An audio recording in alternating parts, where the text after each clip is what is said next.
Chapter 8. The Richest State. Hold on, Anastasia. I don't understand how the state as a whole suddenly got rich. You yourself said that the produce from family domains wasn't subject to any kind of tax, so what has made the state so rich? How can you possibly ask what? Think about it more carefully, Vladimir. You are an entrepreneur, after all. Well, since I'm an entrepreneur, I happen to know that the state has always tried its hardest to squeeze just a little more tax out of every citizen. And here you tell me it's gone and axed 30 million families from the tax roll. The families, of course, could have gotten very rich, but at the same time, it should mean bankruptcy for the state. The state did not go bankrupt. First, unemployment was completely eliminated. And since any man who found himself without a job in the industrial, commercial, or public sectors, as we know them today, was able to devote himself either fully or partially to work, or putting it more specifically, to co-creation in his own domain, the total elimination of unemployment freed up significant financial resources. The abundant supply of food provided by the families with their own domains spared the state from any kind of expenditure on agricultural production. But more importantly, thanks to the vast number of families who established their domains in accordance with the divine plan, the Russian state received an income significantly higher than it realizes today from the sale of oil, gas, and other resources traditionally regarded as its basic sources of income. What could possibly bring in more income than oil, gas, and arms sale? A great deal, Vladimir. For example, air, water, ethers, loveliness, contact with the energy of co-creation, the contemplation of pleasant things. It's still not completely clear, Anastasia. Couldn't you put it in more specific terms? Where did the money come from? I shall try my best. The extraordinary changes taking place in Russia attracted the attention of many people all over the globe. The world press began writing about the major change in lifestyle most Russians were experiencing.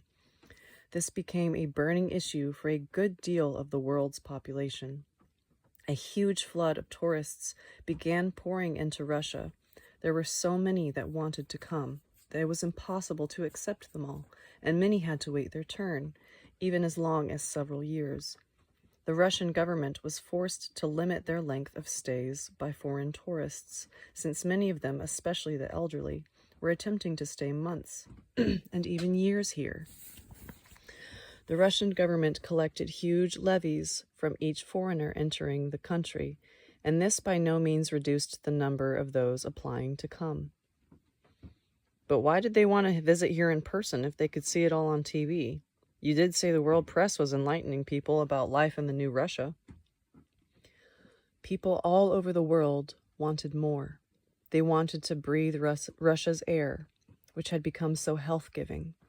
They wanted to drink its living water, to take a taste of fruits unlike any other in the world, to talk with the people who were stepping forward into God's millennium, and thereby both slake their soul's thirst and heal their suffering bodies. What unusual kinds of fruit appeared? What were they called? The same as they were called before, only the quality was completely different. You already know, Vladimir, how much better tomatoes and cucumbers taste when they are grown in the open air, under the direct rays of the sun, in comparison to hothouse varieties. Fruits and vegetables grown in soil free from harmful chemicals are even tastier and more healthful, and they have even greater healing properties when grown in the company of different kinds of herbs and trees. The mood and attitude of the grower also plays a role, and the ethers contained in the fruit also have a tremendous benefit for man. What do you mean by ethers? Ethers are fragrances. A fragrance you detect signifies the presence of an ether, which feeds not only the body, but also the invisible essence of a man. Still not clear. Are we talking about the brain, perhaps? One could say ethers strengthen mental energy and feed the soul. Such fruits were grown only in Russia, and the greatest benefit is realized when used by man on the day they are picked. So I need to read that again. Such fruits were grown only in Russia, and the greatest benefit is realized when used by man on the day they are picked. And that is why so many people have come to Russia from all over the world to taste these fruits, among other things. Produce from the family domains very quickly took over the market, squeezing out not only imported fruits and vegetables, but those they were still growing in the ordinary large acreage fields. People began to appreciate and feel the difference in the quality of the produce. Pepsi Cola and other soft drinks so popular today were replaced by fruit beverages made from natural berries, and even the most sophisticated and expensive liqueurs in today's society could not compete with the sweet wines prepared from natural berries right in their domains. These drinks also contained beneficial ethers, since the people preparing them in their domains knew that once the berries were picked, they only had a few minutes to begin making them into fruit liqueurs and wines. And an even greater source of income for families living in their domains was the sale of medicinal plants, which they gathered from their groves, gardens, and surrounding meadows. In the time, the harvests of medicinal herbs from Russia became a far more sought-after commodity than drugs manufactured abroad. But only the herbs collected in the family domains, and not those grown in specialized operations on huge tracts of land. An herb grown in a huge field among others of its own kind cannot take from the soil of surrounding space all the ingredients that are needful and useful to man. Even though the produce from the domains cost a great deal more than what people produced by the so-called industry method, people all over the world still preferred it. And why did the owners of the domains jack up the price? The minimum price was set by the Russian government. The government? Why would it care? It doesn't need anything from the family domain production. Why would it take pains to enrich individual families? You must remember, Vladimir, that the state itself consists of individual families who, as the need arose, took to financing the infrastructure network in their communities, schools and roads, for example.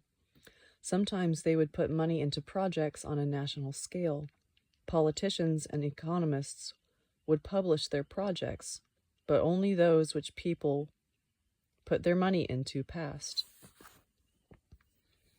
Tell me, what kinds of projects were the most popular among the majority? The buying up of chemical conglomerates abroad, arms factories, and scientific institutions. Now there's a switch. You told me these families had a conscious awareness of the divine, a sense of the goodness, that it was thanks to them that the whole world was being transformed into a garden of paradise, and now you're talking about buying up chemical plants and arms manufacturing companies. But these ventures were not aimed at producing weapons or harmful chemicals, but at destroying the factories making them. The Russian government was involved in the redirection of the international monetary flow. The energy of money, which had been feeding what was fatally harmful for mankind, was now aimed at the liquidation of the same. Whew. What happened? Did the Russian government have enough money for such extravagant projects? It did. Russia not only became the richest country in the world, but it became immeasurably richer than all the other countries. The whole world's capital started flowing into Russia. Not only the wealthy, but even people of modest means flocked to deposit their savings exclusively in Russian banks. Many wealthy people simply willed their savings to the development of Russian projects. These were people who realized that the future of all mankind depended on these projects being carried out. Foreign tourists who had visited Russia and seen the new Russians could no longer live by their former set of values. They excitedly told their friends and acquaintances about what they had seen, and the flood of tourists kept getting bigger and bringing ever-increasing profit to the Russian state. Tell me, Anastasia, those people, who live in Siberia, what projects could they undertake to become as wealthy as the people in central Russia? After all, in Siberia, the summer is shorter, and you won't get very rich on growing garden produce. People in Siberia, Vladimir, also began setting up their domains. Siberians used their plots of ground to grow things suitable to their climate, and they had one big advantage over the residents of more southern climates. Siberian families received state allotments in the taiga, and each family took care of its own land and harvested their gifts. And out of Siberia came health-giving berries and herbs, and cedar nut oil. How much did cedar oil fetch on the international market in terms of dollars? 1 ton of cedar oil cost $4 million. Wow. Finally, it was priced at its true worth, which is 8 times higher than it was fetching before. I wonder how much of the cedar oil the Siberians would have prepared in a season. In the year you are looking at now, 3,000 tons were produced. 3,000? Wow, that means they would have got $12 billion just for harvesting cedar nuts. More, in fact. You forgot that pressed cedar nuts can be made into excellent flour. So how much would an average Siberian family make in a year from their labors in terms of dollars? On average, $3 to $4 million. Wow! You mean to tell me they still don't have to pay any tax? No tax at all. In that case, where on earth could they spend money like that? Back when I worked in Siberia, I saw that anyone in a Siberian village who wasn't lazy could provide enough for himself by hunting and fishing. But here you're talking huge sums. Like other Russians, they invested their money in national governmental projects. For example, initially, when the Russian people still had not discovered how to control the movement of the clouds, a great deal of the Siberians' money went to the purchase of aeroplanes. Aeroplanes? What would they need planes for? To ward off clouds containing harmful deposits. These clouds would form over countries where deadly industrial pollution was still permitted. They were fought off by Siberian aviators. What about hunting? Has it been confined to reserved family allotments in the taiga? Siberians have totally stopped all hunting and the killing of animals. Many of them built summer residences on their allotments and spent their summers collecting herbs, berries, mushrooms, and nuts. Young creatures of the forest, right from birth, saw human beings not as a threat to them, and got accustomed to man as an integral part of their territory. They began communicating with people and making friends with them. The Siberians taught many creatures to help them. For example, squirrels would throw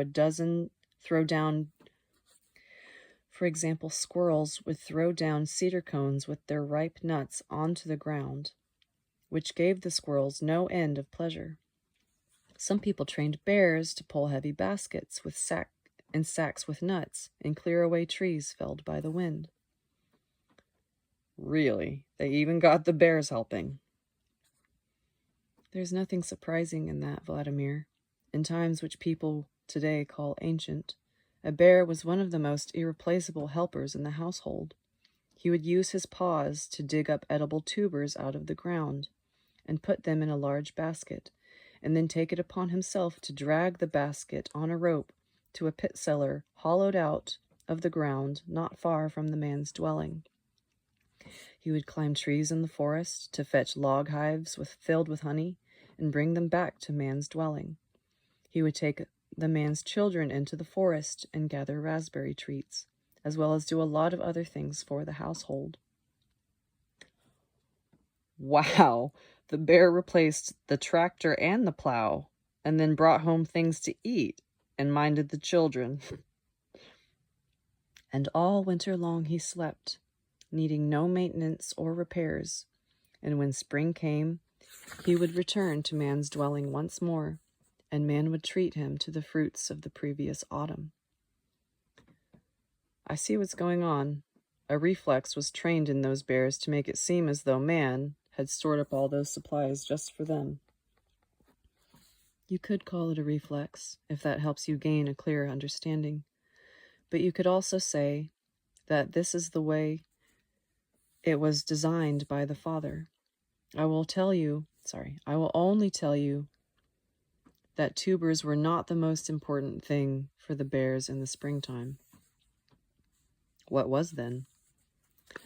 After sleeping all alone in his lair the whole winter long, when he awoke in the spring, the first thing the bear did was hurry over to see man, to feel man's caresses, to hear his praise. All the creatures need man's caresses.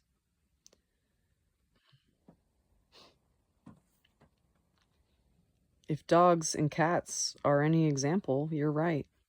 But what about the other creatures in the taiga? What did they do?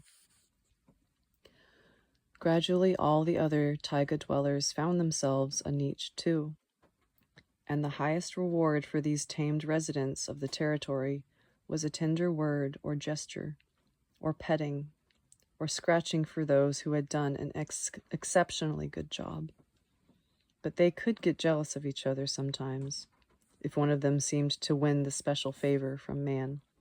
They could even have a quarrel over this. And what have Siberians been doing during the winter? Processing the nuts. Instead of husking the cones right after gathering them, the way it is done in our time for ease of transport, they keep the nuts stored in their resinous cones. The nuts keep that way for several years. Also, during winter, women do handicrafts. For example, a handmade shirt woven out of nettle fibers and embroidered by hand fetches quite a handsome price today. And in wintertime, Siberians receive people from all over the world and treat their ills. But Anastasia, if Russia has indeed become such a rich land for man to live in, surely that means that many other states have a desire to conquer Russia, especially since, as you said, the arms factories have been shut down. Are you telling me Russia has become, in fact, an agrarian country? Agrarian country? Unprotected against an external aggressor? Russia has not been transformed into an agrarian country.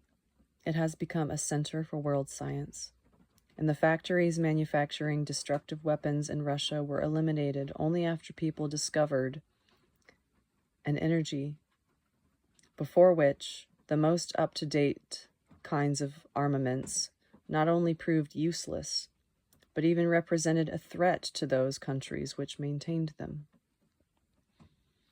What kind of energy is that? Where does it come from, and who discovered it? This energy was possessed by the Atlanteans, but they got a hold of it too early, and so Atlantis disappeared from the face of the earth, and it was rediscovered by the children of the new Russia. Children? You'd better run this all by me in the proper order, Anastasia. Very well.